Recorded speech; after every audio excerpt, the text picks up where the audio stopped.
talk about the violent aspect that can happen in when you're dealing with a DL man, and why do you think that it turns violent at certain times? Yeah. What do you think the reasoning for that is?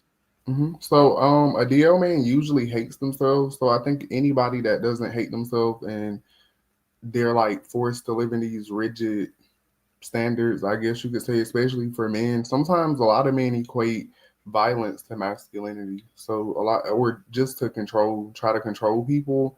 They feel like they have to assert their dominance through violence. So it just all depends. But with a DL man, in my case, it was because he was paranoid about being exposed, even though there was nothing that, I was telling him that would lead him to believe that I would expose him. But his own paranoia built this own, like he came up with his own story essentially in his own head. But for women, you're going to be in a predicament where you're probably going to go to a man confronting him about his sexuality. That's going to lead them to be violent because they're repressing a lot of things. So when you come and confront them, you're kind of making them think about things that they thought that they had forgot about, or you're bringing something up that they don't want to admit to themselves. So in order to not admit it to you, they might, of course, like I said, be violent or just be aggressive.